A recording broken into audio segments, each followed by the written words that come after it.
I'm Kevin Curley, the Director of Gift Planning at UC Berkeley, so I want to welcome you to the 23rd Annual Benjamin I. Wheeler Society Lecture and Tea. And this is my 6th since I've been here, and I'm really happy to be here. I'll introduce our team later at the tea, and the Chancellor, of course, will be joining us then. This afternoon's lecture is, I gotta put on the glasses, Professor Maximilian Offheimer, and he is an Associate Professor of Agriculture and Resource Economics in the College of Natural Resources. I was just speaking with him, and he received his tenure last year, so he's been here for 7 years, but just got his tenure. He's a leading voice on climate change and China, and director of the International and Area Studies teaching program.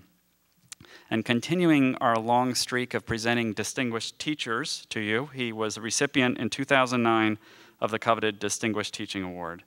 And he's known for his captivating style in a course that students dub Economics for Students Who Hate Economics.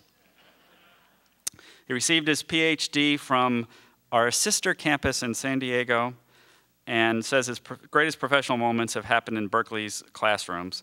To quote him, the mix of students from every corner of the world and part of society provides for the most stimulating intellectual environment I have ever encountered.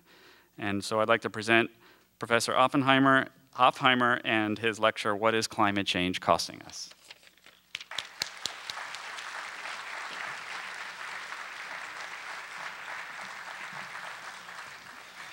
All right, I'm under strict instructions not to go over time, so I've got my timer right here, which will beep, and then I'll just stop talking. What I wanted to do before I start depressing you for 35 minutes straight is just say thank you. I'm a product of an all-public school education from preschool until my PhD, and Berkeley took a chance on me without a single publication to my name. They offered me a slot as an assistant professor, and you worked hard, and you get to stay. So hopefully, if things go well, I get to spend the rest of my academic career in this place that we all care so deeply about. So thank you for helping us maintain the level of excellence that I'm sure you all experienced when you were here, and trust me, it's still here. Every year I step into the classroom, I know one thing for sure.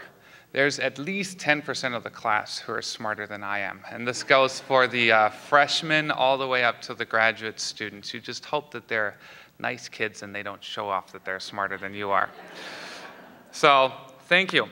What I'd like to talk about is essentially a very much non-technical talk about how do economists think about climate change, and maybe try and clarify some of the issues. This is a very controversial issue, it seems, in the press when you talk to some of my colleagues in the physical sciences and in the social sciences. It's not a very controversial topic at all. One thing that is true, and one thing that I'll talk about quite a bit today, is there's a tremendous degree of uncertainty about what climate change will do to our day-to-day lives, what impact will it have on ecosystems, and how much, in turn, will it cost in terms of potential damages if we don't do anything about it, and how much is it going to cost for us to actually go ahead and do something about us? So if you came here with the hope that I was going to furnish you with a number, it's going to cost us $2 a person for the rest of time to do something about climate change. Unfortunately, I can't give you that number because we don't know it yet. Hopefully, by the end of my career, we'll have a number that's a little bit closer with a much narrower confidence interval than the numbers you're going to see today. So here's the obligatory slide on climate change. You all know this slide, right? But you still have to present it in the beginning because it's so nice looking.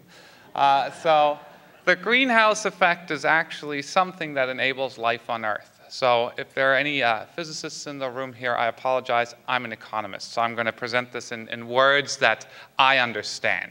So there's the sun that radiates onto Earth. Some of the radiation is reflected right back into space. Some of it comes through the atmosphere, is absorbed by the surface and warms the surface and enables life on Earth as we know it.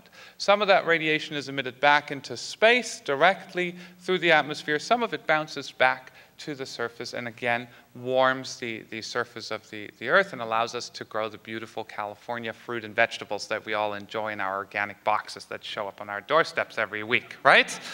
So This is an important thing. Without this effect, we wouldn't be here. The issue, of course, is one that we emit additional greenhouse gases that make this layer more potent, and people have argued that that leads to warming and all kinds of other effects on the surface. So what do we know, right? What are the facts that nobody's arguing with? Because they're measured, there are very, very careful scientific measurements, not people in their garages somewhere in the middle of nowhere. These are our brightest individuals who took measurements of CO2 in the atmosphere. This is the famous Keeling curve. Charles Keeling started these measurements, and we continue them to this day. So the measurements were started sometime in the late 1950s, and what you see is that atmospheric CO2 concentrations are rising, and they're rising fast.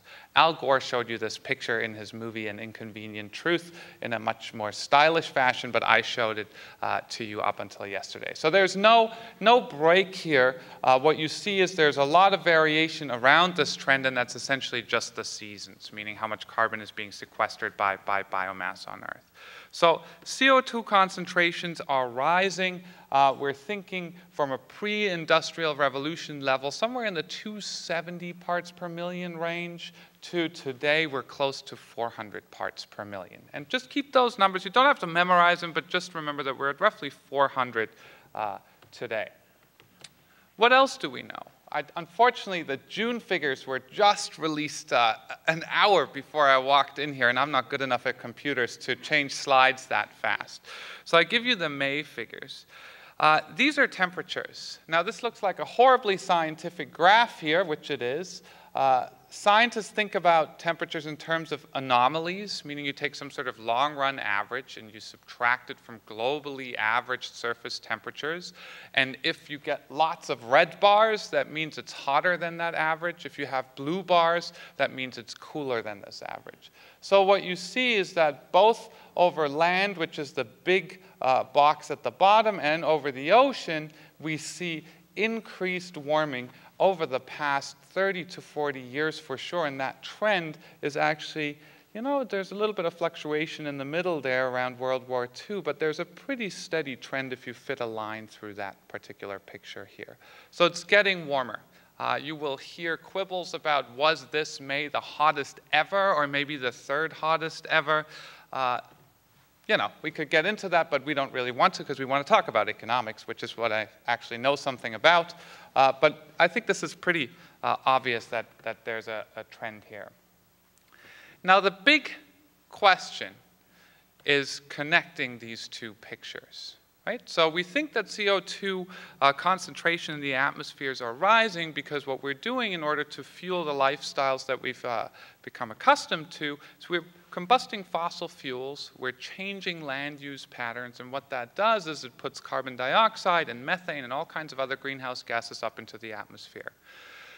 The question is, does that increased contribution of man-made greenhouse gases to the atmospheric mix lead to these increased temperatures, and do these increased temperatures lead to effects that we then attribute, in turn, causally to this increased emission of greenhouse gases? Now, how do you do this when you're a real scientist? The chancellor is a physicist, right? So physicists have this luxury that we social scientists are incredibly jealous of. We're not just jealous of their mathematics skills, but also of their experimental design. They control the entire experimental design, change one factor, and then allow to see cause, which allows them to see cause and effect of changing one little parameter on an outcome of interest. Now, this is difficult. This is difficult to do in public health, too. For example, if you have a medication that you hope will cure some disease, what you do is you give that medication to a randomly selected group of individuals. You observe their health outcomes over a period of time. And another randomly selected group of individuals, which on average look exactly like the so-called treated group, get a placebo pill. Right? Nobody knows whether they got the placebo or the real pill, and then over a period of time, you look at health outcomes in treated versus so-called control folks, which are the ones that got the placebo pill. If the treated group has better health outcomes than the control group, you think that medication is working. This is what it takes to really establish causality in that particular field. Now, in climate change, this is tricky, right? How do you establish causality? Now, the issue here is you need one Earth with 6-point-something billion people on it, which has really high CO2 concentrations, and you need one Earth, which has 6-point-some billion people, identical to the other Earth, with low CO2 concentrations, and then you're going to see what happens to surface temperatures in this counterfactual Earth. Now, I don't need to make any jokes about this. This is simply not possible, right? Until we start designing another planet that's exactly like ours, there are science fiction novels about this, but it's just not going to happen. We don't have funding to do this at Cal. It's not possible. So what do we do?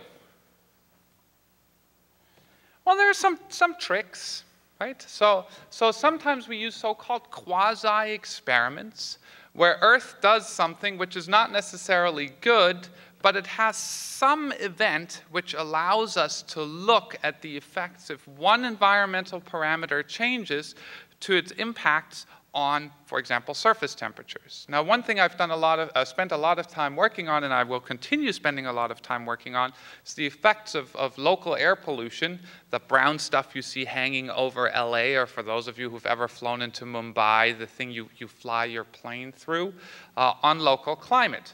The issue here is that if solar radiation hits that layer of air pollution, it reflects back more of that sunlight into space, leading to cooling on the surface. Now, this was a theory, right, that somebody wrote up in a paper, seemed to make sense, but again, you couldn't really test that. So what happened is, in 1991, Mount Pinatubo it exploded. I apologize. I was raised in German, so sometimes the exact erupted. There we go. Erupted, and what we got is we got an injection of aerosols into the atmosphere. So what folks did is they just looked at surface temperature measurements before and after, and what you see in the bottom left picture right here is the surface temperatures took a big dip after the eruption. So this was one of these accidents that happened, or a natural event that you can exploit to test some of these hypotheses. With climate, again, this is much harder to do because there's not going to be an event where you see a dramatic increase in CO2 in a short period of time, and you're going to be able to observe the change in surface temperatures. So it's a very, very difficult thing to do. So establishing this causality that increased CO2 emissions lead to increasing surface temperatures is a difficult thing to do. As Professor Mueller, for those of you who were here last year, showed you very convincingly, I think, is that every time somebody tries to figure out, going back to Arrhenius, what the effect of a 30% increase in CO2 concentrations would be on surface temperatures, that 1 degree warming, that's confirmed over and over again through computer models, simple calculations that he was part of in one of the early reports, as well as Arrhenius's calculation. Now, what you see in the popular press, and when my mom calls and she says, you know, I read something in the newspaper that you would find interesting, and this has got to be climate change, right? So Arctic sea ice is one of those you'll see a lot. This is Arctic sea ice. This is Arctic sea ice 5 years later. So people take these pictures and say, well, this must be climate change. Well, the only thing you see from a scientific perspective here is you see shrinking Arctic sea ice. It's consistent with climate change. It's not evidence of climate change. So Arctic sea ice is one of those. If you look at Arctic sea ice extent right here, from 1979 to 2000, the thick black line is the average over that 20-year period right here. What you see in the blue line right here, that's 2010. So Arctic sea ice is, again, lower in May than it has been from 1980 to 2000, and also lower than 2007, which was the lowest it had been up until that point. So Arctic sea ice, when it shrinks, shrinks more than it had previously. Again, consistent with climate change. You see a lot of movies and pictures of glaciers. So this is one of my favorite websites. It's called the Extreme Ice Survey. A photographer went out and put a bunch of cameras next to glaciers, so a glacier in Greenland, and took time-lapse photos. So you should go to that website and check it out. It's an impressive website. But what you see here is you see the melting of a glacier while they were standing there setting up the cameras. This is real time. This is not time-lapse. So again, yeah, that was about my reaction. My 2-year-old went, wow! He thought this was very cool, but I found this a little bit disturbing. Again, I'm not going to stand here and tell you that this is clearly evidence of climate change. This is consistent with climate change. Now, there are lots and lots of these indicators. No, this is they're rewinding it. Don't worry. This is not. They're going to play it again fast forward so you get to see it again because it was so cool to see it the first time. But these are massive amounts of ice which are dropping into the waters and are turning into seawater, which some argue or many argue will lead to increased sea level rise. But these are not ice cubes. These are big chunks of ice. So can you repeat the website? It's Extreme Ice Survey. If you look for Extreme Ice Survey on Google, you will find it. You can also see me at T, and I'll write it on the back of my business card. So what are economists doing in this, right? We're social scientists. We're trying to figure out how is human society going to be affected by potential climate change. Economists don't go out and try and measure thickness of ice sheets. We don't try and go out and measure temperatures on the surface. We leave that up to the disciplines that are well equipped to do this. But what we're going to do is we do things that we're actually good at. So I'm in an agricultural economics department, which is a fabulous department, and also was home to John Kenneth Galbraith, for those of you who remember him. And I walk in there every day thinking, wow, I am walking in the footsteps of one of my true heroes here. It's a nice place to walk into every morning. But I worry about agricultural yields a lot. So what is going to happen to corn, wheat, and soybean yields if climate change happens? Now, as any farmer will tell you, it's not the annual global mean surface temperature that matters to corn yields in the US. It's what the temperature is at any given day during the growing season on his or her particular field, wherever he or she is located. Things matter. What's the hottest day? How hot is that hottest day? How many of these extremely hot days do we have in the growing season? How much rainfall accompanies these hot days on the rainy days? Can I irrigate? Can I not irrigate? So it's a very complicated setting. So in a paper by Wolfram Schlenker, who's one of our graduate students who's now at Columbia University, and Mike Roberts, who's also one of our graduate students who's at NC State now, they looked at corn yields, soybean yields, and cotton yields in the US. And what you're seeing here is on the x-axis, the top 3 panels are corn on the left, soybeans in the middle, and cotton on the right. What you see on the x-axis of each of these is temperature in degrees Celsius. And what you see is that yields are roughly okay up until 25 degrees Celsius. But as you get more days above 25 degrees Celsius, average temperature, right? This is not maximum temperature in a day. So these are pretty warm days already. Yields skydive. They just drop off pretty drastically. So the notion here is that looking at actually observed yields, this is not some made-up simulation model, as they actually looked at observed yields over a 40-year period and measured temperatures, they show that these hot days actually lead to dramatically lower yields due to this increased frequency of extreme weather events. What you see in the bottom panel here is something that I've done a lot of work on, which is electricity consumption. What happens when it gets hot? If you live in San Francisco, you're spoiled. I lived there for 7 years. When it becomes 70 degrees warm, people start, ooh, maybe we shouldn't go outside. It's too warm outside. But for those of you who've lived in places like El Centro or anywhere in the Central Valley or in New Mexico or Arizona where it gets quite hot, what do you do when it gets hot? You turn on your air conditioner, correct? Air conditioning happens in the majority of cases through electricity-powered air conditioning units that are either centrally in your house or these window units. So what you're seeing in the bottom panel here is on the x-axis average daily temperature, and on the y-axis electricity demand, which is hourly load in the Cal ISO territory. So this is California aggregate electricity demand. And what you see is that on hot days, unsurprisingly, load goes up very much. And also, interestingly, what you see on the left-hand side, there seems to be a little bit of a downward slope. That essentially means that as you get less or fewer really cold days, electricity demand goes down because people heat less. You're going to say, in California, nobody heats with electricity. Actually, a lot of people do. And the other thing you get is a lot of the natural gas-powered heating systems have little fans that need to blow the air around. So if you exercise those less, you get some electricity savings. But the notion here is where economists and other social scientists come in handy, I think, is trying to figure out how do individuals or crops or mortality rates, for example, respond to weather and climate changes, and then linking that up to future scenarios of climate change in order to figure out what the actual damages are.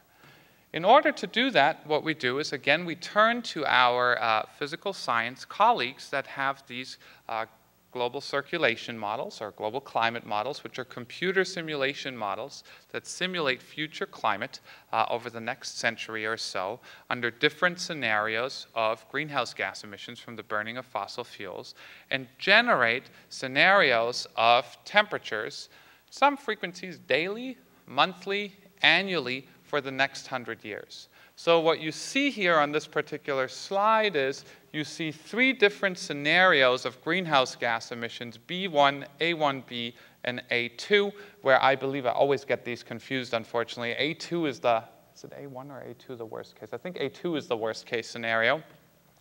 What you see is the increase in average annual temperature at different areas on the globe during 2020 to 2029 and 2090 to 2099 at the end of the century.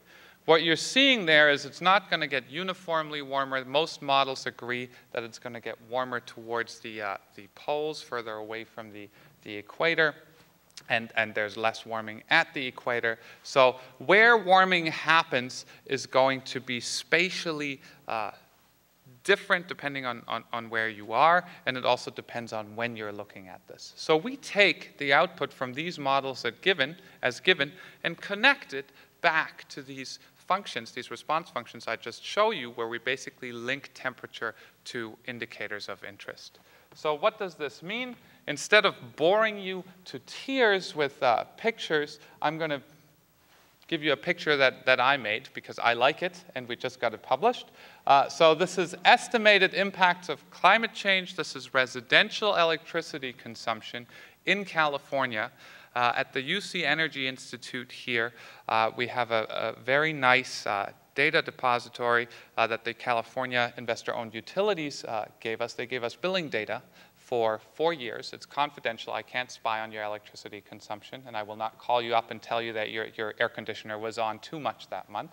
But I used this confidential billing data to see basically at the household level, how do individuals' households respond to changes in temperature, and then simulated future increases in electricity demand for individual California zip codes out to 2100. And what you're seeing here, again, it's not a uniform increase of electricity consumption across California, but what you're seeing is where that increase in electricity consumption is coming from. It's not the Bay Area. It's going to be the Central Valley, it's going to be El Centro area, and it's going to be the San Diego Riverside type area right there. This is a conservative estimate right here.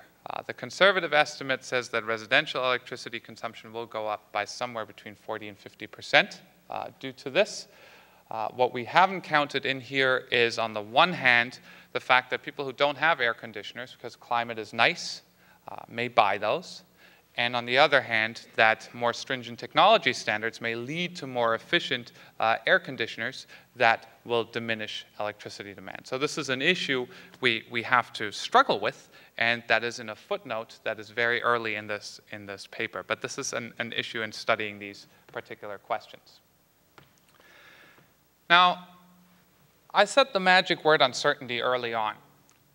There are so many issues to be resolved until we can get even a semi-decent answer to what we think our best guess is at overall costs of climate change over the next 50 to 100 years. So why is it so difficult? I showed you electricity and agriculture. Those are the two sectors with the best data. The reason is electricity, you have a meter in your house. If I'm nice to the utility, they will let me get those meter readings without your name or social security number. Farmers report their yields. They report how much they've planted, and they report this to government agencies, and we get those data. There are so many other sectors of the economy which will be impacted by this that we just don't have good data on yet. So that's one thing that's left. We have good data in California for electricity. Other states are not as lucky. There's a lot of uncertainty over what predicted climate will be. What I mean by that is how much warmer will it get where? I showed you one scenario. There are literally dozens and dozens of climate models with dozens and dozens of runs each, most of which agree pretty much on what temperature is going to do on average by the end of the century. But when we get to other indicators, which are very important from an agricultural and electricity consumption perspective, such as rainfall, humidity, soil moisture, anything like that, they disagree pretty significantly. So in order to figure out what the true answer is here, we need to get less uncertainty from these climate models further out. And again, I'm not pointing fingers. This is a really difficult task, but this is just some of the uncertainty that we face. The big one from a behavioral perspective is, when are you going to buy an air conditioner? You may never buy an air conditioner because you fundamentally believe that it's the wrong thing to do. If you live in San Francisco and it gets just 1 degree warmer, maybe you'll go out and buy an air conditioner. When are you going to run the thing? At what temperatures? How long? How big is that air conditioner? So we have no good idea of how people respond to higher temperatures in terms of their appliance adoption rate. So this is something we're working on pretty quickly, but again, the data are pretty scarce. There's disagreement over these response functions I showed you. Every time I present an academic paper, it's a little bit like an intellectual wrestling match. There are 35 of my colleagues in the room, and everybody thinks they have a better way of doing it, and their answer is going to be different. So I have 1 of 30 papers that comes up with a number, so there's some disagreement, especially in the agricultural sector, whether climate change will be bad or good for US agriculture, for example. And so on, and so on, and so on. So let me get to the damage part here. So I already told you that there are a lot of studies out there who tried to come up with numbers of what overall damages from climate change will be. And what we do in economics, sometimes, not as often as my physical science colleagues do it, is we look across studies and compare numbers. So Richard Toll, who's a big climate change economist, just had a paper in one of our premier journals that took studies that looked at global damages from climate change, plotted them on a graph. So what you see on the horizontal axis here is degrees centigrade increase. So the number 2.5 degrees will become important in a minute. That's what we're shooting for, what we're hoping to get to if we're lucky, and I'll tell you why in a second. So at 2.5 degrees centigrade, which is the second vertical bar from the right here, the average study predicts that climate change will cause about 1% of world GDP in damage. Is that a lot? Is that a little? So by end of century, 1% of global GDP lost due to climate change as a counterfactual to the GDP we would have had if there were no global warming. We can discuss that over tea. Right? So if you compare this to the consequences of malnutrition or water scarcity or lack of health care or any of those, it's up to you what you think that the biggest issue is here. But the number that comes up over and over again is about 1% of world GDP. Well, you may say that that's just not so bad. Max, let's move over to tea and cookies. I'm feeling pretty good. Let me tell you what it's going to take to get to 2.5 degrees. So while there is some uncertainty over what it's going to take to get to 2.5 degrees Celsius warming, that's about 550 parts per million of CO2 concentrations. We're right now at about 400, 390 to 400, something like that. What I'm showing you here is the anticipated baseline path of emissions that we're on. The red line here shows us what the IPCC, which I'm now part of, tells you emissions of greenhouse gases are going to be over the next 100 years under a rather pessimistic scenario of emissions. An emission scenario where we don't see the light. Not every state in the union turns into California and turns nice and green and everybody has a Prius type thing, where developing countries develop rapidly, have rising incomes, and demand more carbon-intensive goods and services. So that's the red line. That's where we're headed. Actually, we're headed to somewhere worse than that. If you plot actual emissions relative to the IPCC A2 line, we're quite a bit above that line currently and pointing in a worse direction than this A2 line is going. In order to get to 550 parts per million, where climate change is only going to cost us about 1% of world GDP, we're somehow going to have to get onto the blue line. This means in a world by the end of the century where we want to see this doubling of pre-industrial concentrations, 2.5 degree increase in global surface temperatures, that blue path is a challenge, right? So that blue path means about an 80% reduction relative to where we're headed right now. So if I may draw a comparison to California here, because we're trying to reduce our CO2 emissions by 80% by the year 2050, in order to decrease your emissions by 80%, that means doing away with all of transportation. So I don't mean get a Prius, convince your neighbor to get a Prius, and when your kid goes to college and your kid's kid goes to college, buy him the plug-in hybrid. I mean no more emissions from transportation. You're at 40% reductions. That leaves us with another 40%. That means doing away with all power production. And then you still have some left over. So the challenge here, 80%, is not one you're going to hit with the dual or maybe the triple pane glass on your house, or the Prius, or the more efficient refrigerator, or whatever your plan for saving the world is. This is going to require a change in the way we lead our lives. So how much is that going to cost? My kid insisted I put the stamp in this presentation. So here's Yoda. But what we have here, there's an argument over how much this is going to cost that is, I'm not even going to get into it. So I'm going to rely on the overall official estimates of how much the only federal climate regulation that actually made it through the House is going to cost us. So H.R. 2454, which was passed in the House last June, which is also called the Waxman-Markey bill, had a built-in cap-and-trade system where we limit the total amount of greenhouse gas emissions from power plants, for example, hand them little permits to emit certain amounts of CO2, and then they get to trade amongst each other. But it reduces overall emissions because we limit the number of permits you actually hand out to these power plants. So that's a cap-and-trade system in 10 seconds, and we can talk more about it during questions. That cap-and-trade was designed to, by 2020, reduce emissions by 17% relative to 2005 emissions. Pretty, stringent goals. It's 10 years out, so it gives us, by the time we get going, about 7 years to achieve this. The Congressional Budget Office estimates that the costs to the average American household were roughly $175 a year. If you do your math, that's a little bit more than a stamp. So how much a stamp will cost you in about 3 to 4 years, I think, per day. So that's not very much. I'm not going to say that the follow-up regulations, meaning reducing emissions by 80% at later dates, is going to be cheap. But the initial 10-year ahead goals, which is still falling short of Kyoto quite a bit if we would have joined Kyoto, cost the average household about a stamp a day. So I think that's a good number to keep in the back of your mind.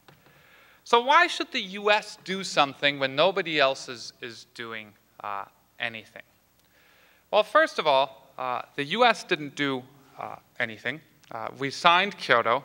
We did not ratify it, meaning we're not a member of the Kyoto Accord. Neither is China. Neither is India. Actually, that's technically incorrect. China is part of the Kyoto Agreement, but it's not a so-called Annex 1 country, so it's not subject to any emissions reductions. So the point here is we have a Kyoto Agreement, which was the first international agreement that actually went into effect that reduced overall greenhouse gas CO2 emissions by about this much, right? It took almost a decade for it to be negotiated, took almost another decade for it to go into effect, and in the end we're going to be left with essentially negligible reductions in CO2 emissions. Granted, I get yelled at every time I say that, but compared to that 80% reduction goal that we're looking at here, it's a drop in the bucket. So what we were hoping for is that COP15, which is where all the nations in the world come together in Copenhagen, was going to produce a super Kyoto. A super Kyoto in the sense that it was going to be an international agreement where everybody holds hands, looks each other deep into the eyes and says, we promise that we will reduce emissions by a significant amount by a certain date. Well, that didn't happen. Actually, very little happened except for a very dramatic moment of Barack Obama bursting into the negotiations between the Chinese and the Indians, and that ultimately got something going, but there's very little that came out of Copenhagen.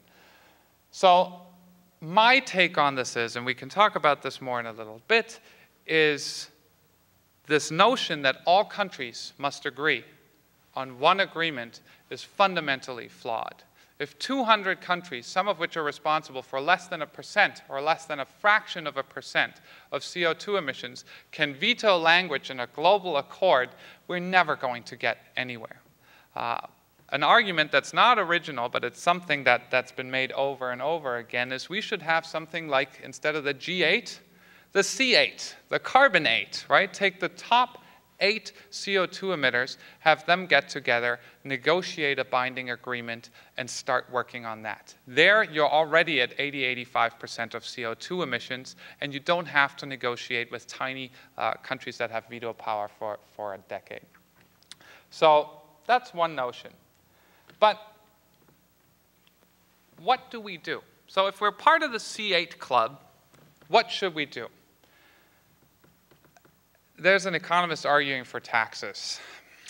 You've never heard that before, right? Actually, I don't think taxes are good across the board. Any economist will tell you that income taxes actually create something called deadweight loss. They move us away from what we think is socially optimal. So what we should do is we should tax externalities. Things where your consumption of a good that you're consuming, like the gasoline you put in your tank, you're not paying for the damage it does on climate or fatalities from the huge SUVs that you're driving or something like that. You should be charged for that externality that you're currently not internalizing or paying for. So we must price carbon. This is one economist speaking, but you will find a sizable choir of us who will repeat this. Whether you do this in the form of a carbon tax, whether you do this in the form of a cap and trade, I don't personally care. I think each of it has its advantages and disadvantages, but the consumer of carbon should pay the full cost of carbon.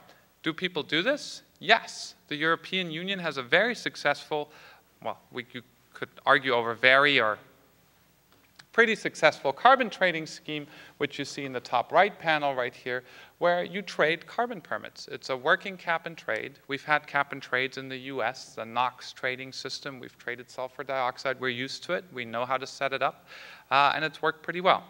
Politically, cap and trade seems to be not the wave of the future. The second thing that I think is more important, or just as important as just putting a price on carbon, is a higher price of carbon, whether you pay 20 cents or 40 cents more per gallon, isn't going to get us to the significant reductions that we may need in order to get to those 550 parts per million. We're going to have to throw a couple of, I'm not a football fan, but Hail Mary passes, right? We have to put some money on the line that is going to allow some folks to try out new technologies that have a low probability of success but potentially huge payoffs. So we're currently doing this with ARPA-E on the federal level, which is a program run by somebody from Berkeley. And we're trying this here at the Energy Biosciences Institute, which is looking at third generation biofuels made from not corn. So the third and sort of final thought before I give you a little, the sort of feel-good message of the talk that's not going to ruin your tea is, unless we bring the developing countries on board, we may not even bother.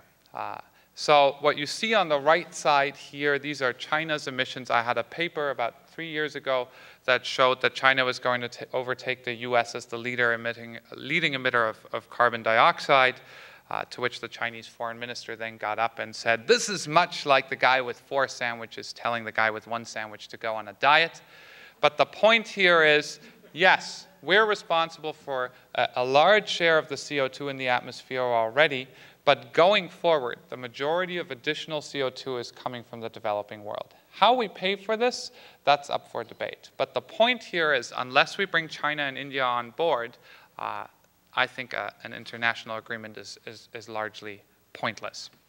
And we can talk about that more. So what on earth is Magnum PI doing in this presentation? This projector isn't so great, but what you see here is you see Tom Selleck, who was the hero of my youth. He had a Ferrari 308 GTS. As an environmental economist, I know way too much about cars. But it had a 3-liter V8 engine. And at that time, it had 255 horsepower. As a kid, that was the card to have in that trading card deck. Got from 0 to 60 in 6.8 seconds.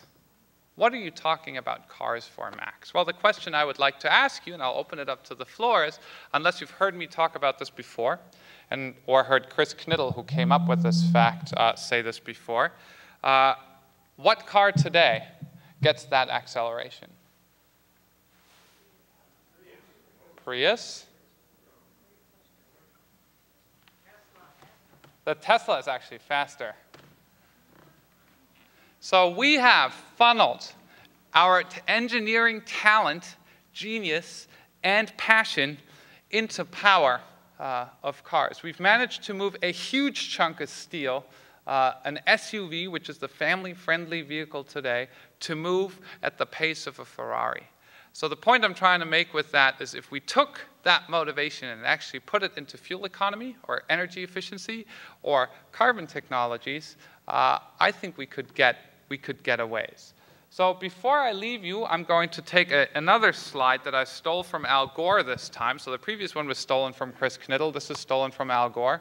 What you're seeing here is a picture of the control room on the day of the Apollo 11 landing, July 24th, 1969.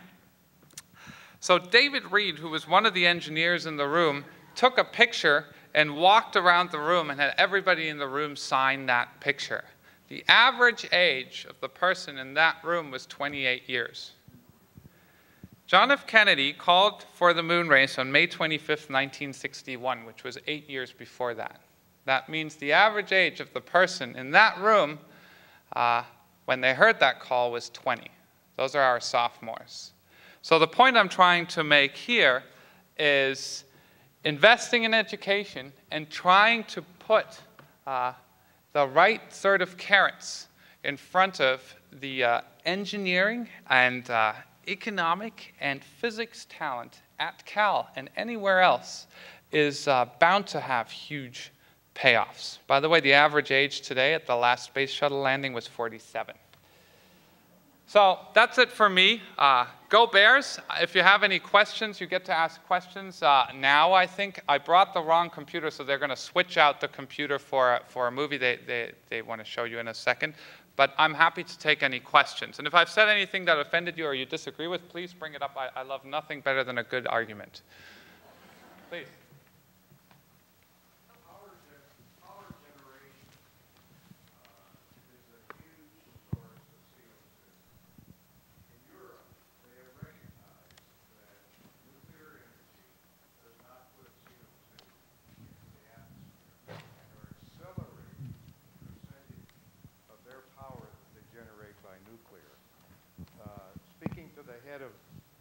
speaking to the head of nuclear here a couple of years ago, I found that the technology in nuclear generation plants itself has markedly improved, where you can reprocess this bugaboo of having waste that builds up and has to go to Yucca Mountain is a false notion any longer. Yet, we do not seem to be able, as a country or as a world, to face up to this. We have 20% of our energy generated by 50-year-old power plants that keep on trucking. Pardon? No, 20% by nuclear. Not having built any nuclear plants because of our fear. What is your comment on this? So I think that's an excellent. Several others have the same question. So in case you didn't hear the first part of that question, is the Europeans built a lot of nukes, right? If you look at France, the share of nuclear power is significant. In Germany, it's also high, but they buy a lot of that good nuclear power from France. So in the US, we haven't built a nuclear power plant in a really long time, 70s, is that right? Right, 1970s. So if you looked in the news, the Obama administration just issued loan guarantees for, I think, 2 new reactors. Is that correct? Maybe 3, I forget. I didn't look at the exact number. So there is a huge debate ongoing. Is that one way of solving the climate issue? And clearly there's a huge stigma attached to this storage issue. And of course the accidents that were at reactors which we would never build here. So the notion is, in my eyes, is if you would have asked me 10 years ago, I would have said, no way should we ever build a nuclear power plant again. As many of my colleagues, too, have now thought about maybe we should reopen that debate. And if you go to meetings about climate change now, the nuclear power debate is up front and center. There are economic issues involved, right? Building one of these plants is not cheap. So figuring out the economics, as with any of these other technologies, has to be a first-order issue. But it's something that I think we'll hear a lot more about, and I'm not going to say I'm for it or against it, but I'm definitely happy to revisit the issue and rethink it. And I think a lot of other folks are as well. So is that, I danced around your question a little bit intentionally, but I think that's where we are. About 4 or 5 years ago, McKinsey started doing a bunch of studies that was trying to put a cost of different technologies on carbon controls. Was that, I happen to have participated in one of those studies, and I just wondered if they were at all valid or whether they're useful at all. That's a great question. So the famous McKinsey curve, if my computer was open, I could show it to you, but we're on to a much better picture. So the McKinsey curve, I worked for McKinsey for 2 summers, I have to say, so I'm not an unbiased, it's not an unbiased reply to your study. I thought it was a great study. What they essentially did is they looked at the cost of reducing CO2 emissions or energy consumption from different technologies and basically ranked them, right? Dual pane windows, triple pane glass, more energy efficient appliances, building codes, all kinds of different technologies. And a lot of these technologies came out as net winners, meaning from an economic point of view, you should be putting in that more energy efficient refrigerator. From an economic point of view, you should be putting in these certain types of technology, and we should be doing building codes because they pay for themselves, right? So the value of the energy savings over the life of the installed technology is greater, even if you discount it, than the initial investment in these technologies. Now, there's a big literature on something called the energy efficiency gap. We've known that people don't adopt the technologies that from an economic point of view they should be adopting. Why are they not picking up this $20 bill? And this, in my eyes, is one of the big unresolved empirical questions in energy economics. Not just I think so. But there are all these issues. So I've asked many of my engineering colleagues, oh, you bought a refrigerator. Did you buy the most energy efficient one? No, is usually the answer. Why not, right? I just didn't feel like putting up the extra $50 that day. or it didn't fit into the opening in the kitchen that I had, or my significant other didn't like the color it came in, or it was smaller. So the point here is, at Berkeley, there's a group of faculty who are working on something called behavioral economics, who look at sort of deviations from behavior that individuals always do what's perfectly rational. Because if you've ever gone to Trader Joe's hungry, you know you shouldn't have bought those 6 boxes of mochi ice cream, right? But they seemed like the right idea at the time. So these departures from perfectly economically rational behavior, I think, come into play here quite significantly, and it's something that's understudied. But the McKinsey study again points out that when it comes to saving carbon, or it comes to saving energy, there are a lot of cheap opportunities to actually go ahead and do that. And in some of these settings, maybe the government should step in and require them. So if you look at Waxman-Markey, Waxman-Markey has national building codes, residential and commercial, that are more stringent than anything we've ever seen before, because individual states would not adopt them and individual builders would never adopt these types of materials, even though it would be optimal for the homeowner to have these materials because the energy bills would be lower. So there's room for government intervention and room for new studies of how people make decisions. So I hope that answered your question. We have time for just one more question.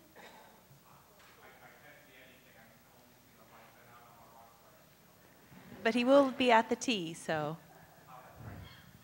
Yes, when you were talking about agricultural output and how it would decrease, did you consider the fact that crops could change, that people could move north? For example, in North America, they could go up the mountain, so to speak, perhaps, all those kinds of other choices. No, that's an excellent question, right? And this is this notion of adaptation I was talking about. So one of the cutting-edge fields in the study of impact of climate change is now trying to figure out how do people adapt to changing climates, right? Do farmers shut down and move somewhere else? So what we're seeing in India, for example, is a lot of farmers adopt their desert or abandon their rice fields and move on to other jobs, right? They either move into the city and do something else, or they sell their fields and something else is being done with them, right? So the land use patterns are changing. Now, the issue here is if you're trying to detect this empirically, it's such a slow-moving process, right? It's not people pick up and leave because they had one bad weather outcome, especially if you have crop insurance. You know, some of that risk may not be quite as bad as you think it would be in the absence of such an insurance scheme. But trying to tease out how much adaptation there will be in the terms of migration of fields, changes in crop mix, that's a really good question. People have done these back-of-the-envelope simulations, and it seems that, of course, that will offset some of it, but the overall net impact for U.S. agriculture is 0, but in most cases, most studies, 0 at best, but negative in most cases, even if you adopt optimistic adaptation strategies. But again, depends on what study you look at. All right. So thank you, and I will turn it over to the organizers. Thank you. Please join me in thanking Professor Oppheimer.